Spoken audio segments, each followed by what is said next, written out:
Harley-Davidson is hoping to attract a new generation of motorcycle riders. Harley sold about 10,000 fewer motorcycles in the first 9 months of 2017.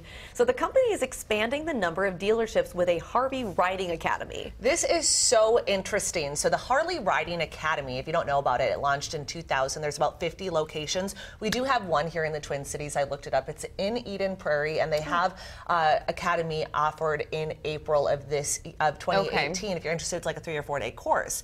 But they're trying to expose a new generation to motorcycle riding, maybe a generation that might view it as something scary or intimidating. So Harley's now offering these courses. Kate, what do you think? Would you ever want to take one? 100% yes. Really? Every year I say I want to ride a motorcycle, and the primary reason I don't is because I'm scared. I don't know a lot about it. Sure. And I have friends that ride them. My dad used to have one before he had kids. And I think especially for women, it would be helpful for me to, anytime you don't know how to do something, it's scary. So I think that makes a lot of sense to do something like that. It's remarkable when you look at the statistics of how few women are actually riding motorcycles. Yeah, 14%, that's it. And there's actually one of the motorcycle companies put together a group of volunteers, and they said, okay, your job is to kind of get the word out there and try and recruit more women and more moms, because they think that if moms are riding, then the kids might grow up riding as well. I know your mom's a motorcycle rider. So that's not the case for me. I grew up with a mom who does ride Harley-Davidson, still does,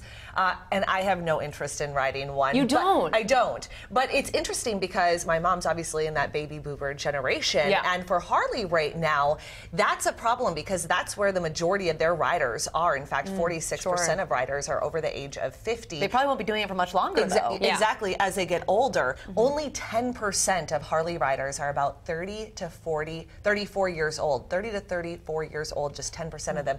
So they need to do something to introduce motorcycles. But I think a lot of people just feel that it's just not safe. You know, when you look at the statistics between accidents in cars versus motorcycles, it's a real statistic out there. I think in 2015, the number of deaths on motorcycles was nearly 29 times the number in cars. Yeah, I mean, my mom was a pediatric ICU nurse. She saw people who came into the emergency room with injuries from stuff like this. And when my dad said he wanted to get a motorcycle, it was a big fat no. It just, you know, I think a lot of people can't get over the safety of it. And I will say I'm afraid of it, not because I think the motorcyclists are dangerous. I think they're fantastic at what they do. It's the cars on the road that I don't trust. Just to preempt all the angry tweets we're going to get from people who ride motorcycles. My mom will probably be one of them. People who are safe and they ride and they have their helmets on and their protective gear, they know what they're doing. They know what they're doing. I think what you're saying is it's the people on the road with them that sometimes don't always see them. You know, people and phones and distracted driving. But money too. If you're talking about why millennials are not riding a motorcycle, I would bet